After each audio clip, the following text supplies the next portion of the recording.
ہیں، بعضوں کو مانتے ہیں، بعضوں کو نہیں مانتے، وہ کافر ہیں، پکے کافر ہیں۔ یہ نظریہ غلط ہے کہ یہودی مسلمان، عیسائی بھی حق پہ، یہودی بھی حق پہ، نا اللہ کہتا ہے کافر ہیں، اولئک هم الکافرون حقا۔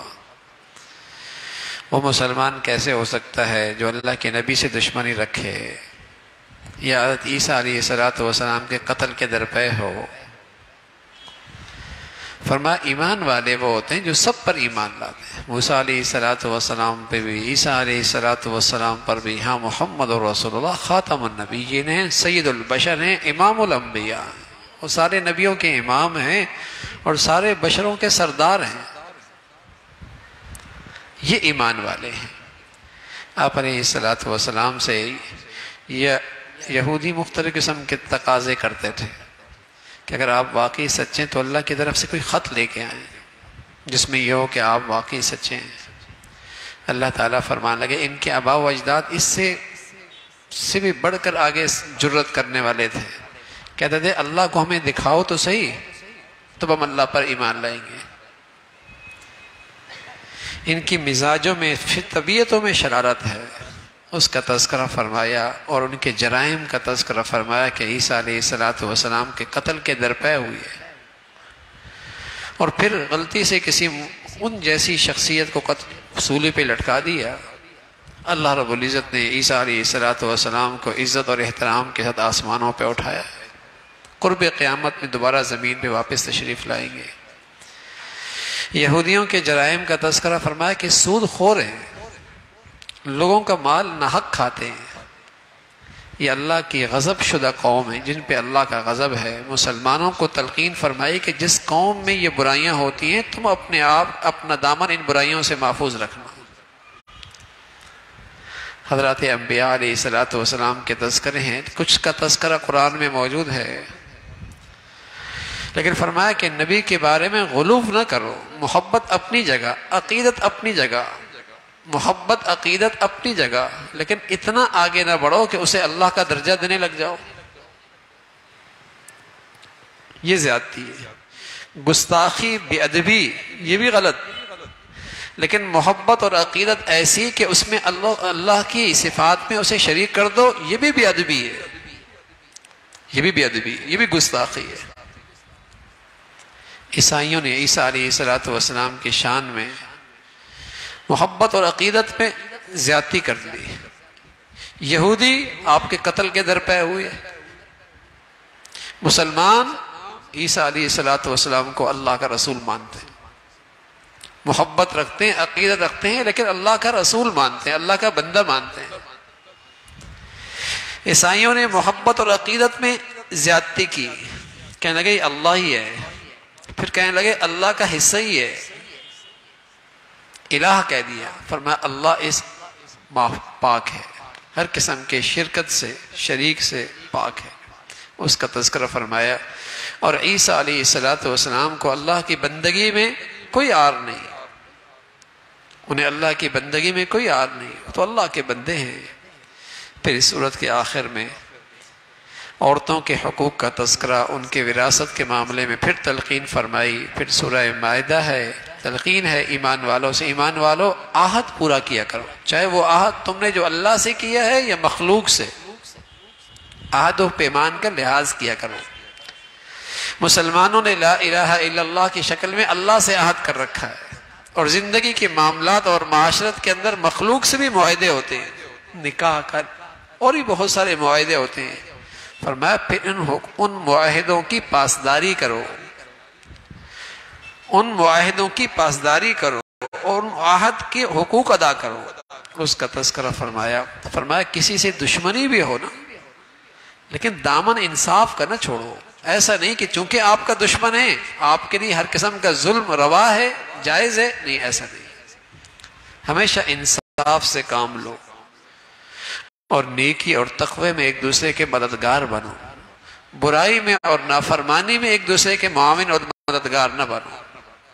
پھر مشرکین کے ہاں بہت ساری چیزیں حلال تھیں، بتایا کہ یہ حلال نہیں، حرام ہے، اس سے صحت اور جسم کے لحاظ سے بھی اس میں نقصان ہے، اور ایمان اور دین اور اخلاق کے لحاظ سے بھی اس میں حرام ہے۔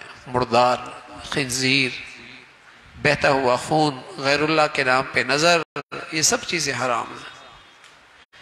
اس کا تذکرہ فرمایا پھر اس آیت کا تذکرہ ہے جو مسلمانوں کے لیے بہت بڑی خوشخبری ہے۔ اس میں ایک آیت کا تذکرہ ہے جس میں مسلمانوں کے لیے بڑی عظیم شان خوشخبری ہے۔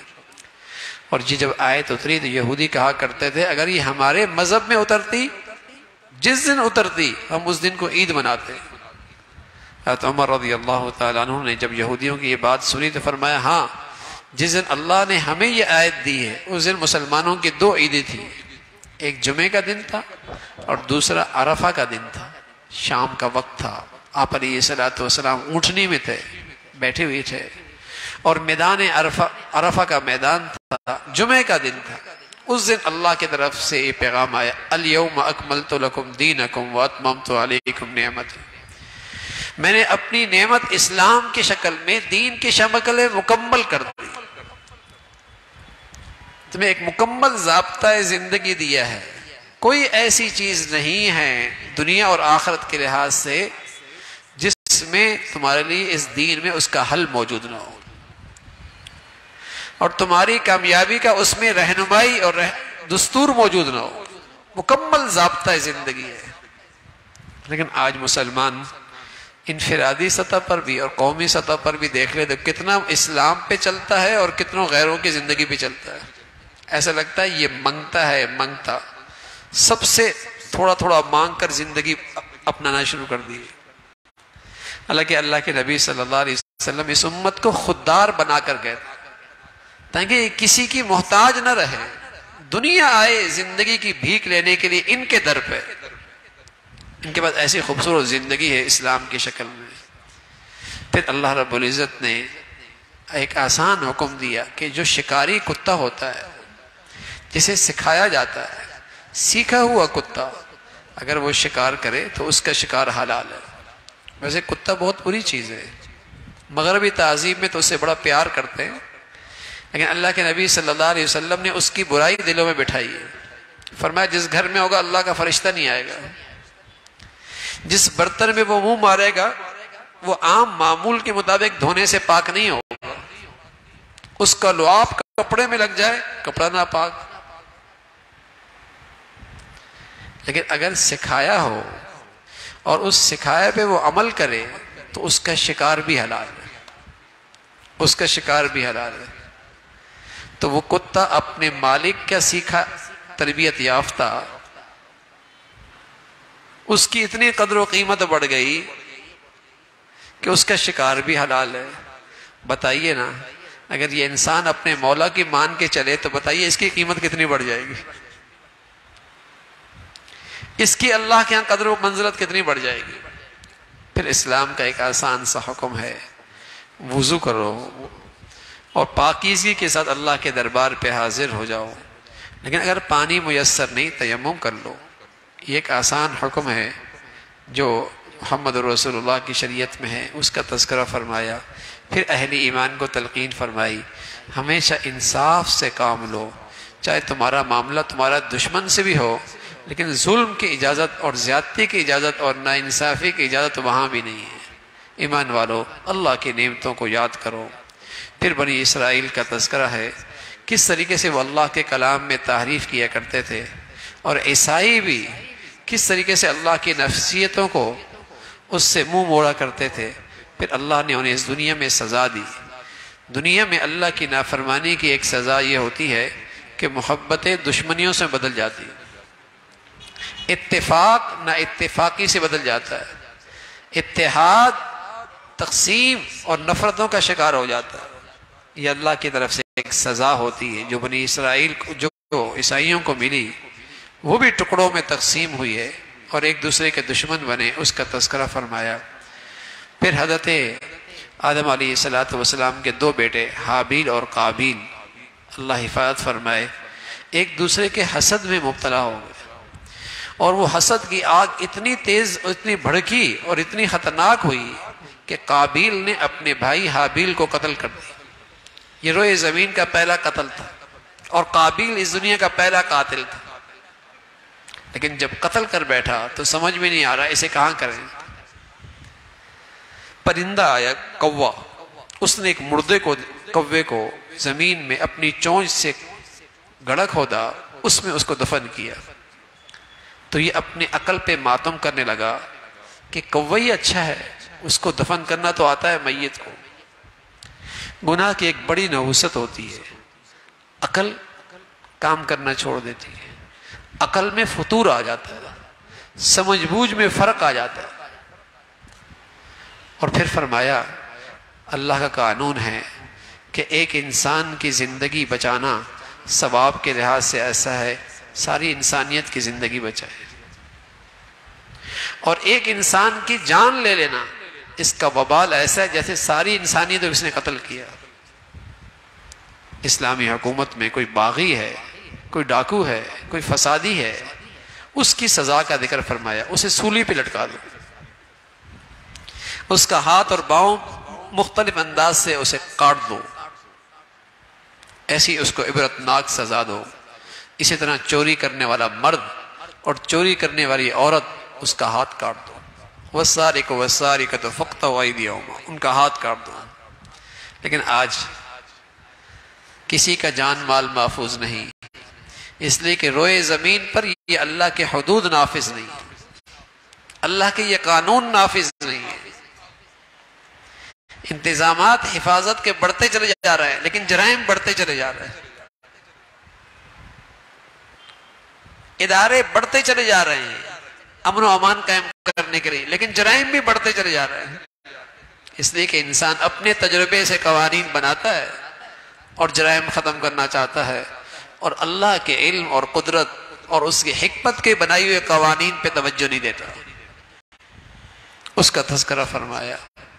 پھر رسول اللہ صلی اللہ علیہ وسلم کو تسلی دی کہ آپ یہودیوں کی باتوں سے غم زدہ نہ ہوں، یہ جھوٹی انداز سے قریب آتے ہیں اور یہ جاسوسی کرتے ہیں، اور ان کی طبیعت میں اور مزاج میں فطرت میں فساد ہے. اس کا تذکرہ فرمایا. پھر اللہ نے اہل ایمان کو تلقین فرمائی کہ یہودیوں سے اور اللہ کے دشمنوں سے دوستی مت رکھو، اس لیے کہ وہ تمہارے خیر خواہ نہیں ہو سکتے. اگرچہ وہ بہت کافر آپس میں معاشی لحاظ سے اور مفادات کے لحاظ سے ان کا آپس میں اختلاف ہوتا ہے، لیکن مسلمانوں کے مقابلے میں سب متحد ہیں. اس لیے ان کے قریب زیادہ نہ رہا کرو، اس لیے کہ جب قومیں مسلمان کفار سے دوستیاں رکھتی ہیں تو ان کی نسلوں میں ارتداد شروع ہو جاتا ہے، ان کی اولادیں مرتد ہونا شروع ہو جاتی ہیں. اور فرمایا کوئی اللہ کا دین چھوڑ دے گا تو اللہ کی سلطنت میں اور اس کی بادشاہت میں تو کوئی فرق نہیں آئے گا، وہ تو بڑی مستغنی ذات ہے. اللہ رب العزت کسی اور کو پیدا فرما دیں گے جو اللہ سے محبت کریں گے، اللہ ان سے محبت کریں گے، اور وہ مسلمانوں کے حق میں نرمی کرنے والے ہوں گے اور دشمنوں کے مقابلے میں سختی کرنے والے ہوں گے، اور اللہ کے راستے میں سب کچھ قربان کرنے والے ہوں گے، اور کسی کا انہیں خوف اور ڈر نہیں ہوگا. ایمان والوں کو تلقین فرمائی جو دین اسلام کے شاعر کا مذاق اڑاتے ہیں، تمہاری غیرت کیسے گوارا کرتی ہے ان سے دوستی کرنے کی. جو دین اسلام کے شاعر کی توہین کرتے ہیں، تمہاری غیرت کیسی گوارا کرتے ہیں کہ تم ان سے دوستیاں کرتے ہو. اس کا تذکرہ فرمایا. پھر فرمایا اللہ کے ہاں اصل چیز ایمان اور اعمال صالحہ کی زندگی ہے، اور جو بھی شخص تقوی اختیار کریں گے، چاہے وہ فرد اختیار کرے چاہے وہ قوم اختیار کرے، تو زمین و آسمان سے اللہ کی رحمتیں برسنا شروع ہو جائیں گی. اللہ رب العزت زمین و آسمان کو برکتوں سے بھر دیں گے. اس کا تذکرہ فرمایا اللہ ایک ہے، اس کا کوئی شریک نہیں، اور لعنت فرمائی ان لوگوں پر جو برائی دیکھتے تھے لیکن برائیوں سے روکتے نہیں تھے. وہ بھی برے لوگوں کے ساتھ اٹھنا بیٹھنا شروع ہو گئے. اللہ نے نیکوں کے دل بھی بروں کی طرح بری ہی کر دی، اس لیے کہ نیکی کا تقاضا یہ ہے کہ خود بھی نیکی کرے اور جہاں تک ہو سکے برائی کو بھی روکے. پھر اللہ رب العزت نے بتایا کہ مسلمانوں سے دشمنی میں یہودی اور مشرک سب سے آگے ہیں. مسلمانوں سے دشمنیوں میں یہودی اور مشرک سب سے آگے ہیں، اور وہ نصرانی اور عیسائی جو واقعی انجیل پر عمل کرتے ہیں، عیسیٰ علیہ السلام کے پیروکار ہیں، جو آج دنیا میں نہیں ہیں. ان کے دلوں میں مسلمانوں کے لیے نرم گوشہ ہے۔ حبشہ کے عیسائیوں نے جب قرآن سنا تو ان کی آنکھوں سے آنسو جاری ہو گئے، اس کا تذکرہ فرمایا حلال حرام کا اختیار صرف اللہ کے پاس، جس کو اللہ حلال کر دے تم اسے حرام نہ قرار دو، اور جسے اللہ حرام قرار دے تم اسے حلال نہ قرار دو۔ پھر کفارہ ذکر فرمایا، قسم کا کفارہ 10 مسکینوں کو کھانا کھلانا، وہ نہ ہو تو 3 دن کے روزے رکھنا۔ پھر شراب کی حرمت کا تذکرہ فرمایا، جوا اس کی حرمت کا تذکرہ، اور بت پرستی اس کی حرمت کا تذکرہ فرمایا اس سے آپس میں دشمنیاں وجود میں آتی ہیں، نفرتیں پیدا ہوتی ہیں، اس سے دور رہو۔ پھر شکار کا تذکرہ فرمایا کہ اگر احرام کی حالت میں ہے تو خشکی کے اندر شکار کرنا منع ہے، البتہ سمندر میں اور دریا میں شکار کیا جا سکتا ہے احرام کی حالت کے اندر بھی۔ پھر بیت اللہ کی عظمت کا تذکرہ ہے۔ پھر اللہ نے اہل ایمان سے فرمایا کہ تمہارے لیے برائی، تمہارے لیے تمہاری نیکی کافی ہے، لیکن بشرطیہ کہ تم دوسروں کو برائی سے بھی روکو، پھر تمہاری نیکی، تمہاری کسی اور کے گمراہی سے تمہیں کوئی فرق نہیں پڑے گا۔ جب کسی کو موت کا وقت قریب آ جائے تو اس کے لیے ضروری ہے کہ وصیت کرے اور اس پر گواہ بنائے۔ پھر کل قیامت میں اللہ رب العزت رسولوں سے سوال کریں گے، کیا تم نے اللہ کا پیغام پہنچا دیا؟ اور خاص طور پہ عیسیٰ علیہ السلام سے کہا جائے گا، کیا تم نے لوگوں سے کہا تھا کہ تمہاری اور تمہاری والدہ کی لوگ عبادت کریں اور معبود قرار دیں؟ حضرت عیسیٰ علیہ السلام فرمائیں گے، اے اللہ میری پناہ ایسی باتوں سے، آپ جانتے ہیں میں نے انہیں آپ کی توحید کی طرف بلایا لیکن وہ نہ مانے، اب وہ آپ کے بندے ہیں، چاہے تو آپ انہیں عذاب دیں چاہے آپ انہیں معاف کر دیں۔ فرمایا کل قیامت کے دن سچی زندگی اور سچا عقیدہ اور سچا اعمال قیامت کام آئے گا اور نفع دے گا، اور اللہ رب العزت انہیں جنت میں اور جنت کے باغات میں داخل کریں گے، اور سب سے بڑھ کر اللہ ان سے راضی ہو جائیں گے، اور یہ بہت بڑی کامیابی ہوگی۔ اللہ رب العزت عمل کی توفیق نصیب فرمائے۔ سبحانک اللہم و بحمدک، نشہد ان لا الہ الا اللہ، نستغفرک و نتوب الیک۔ آج ختم۔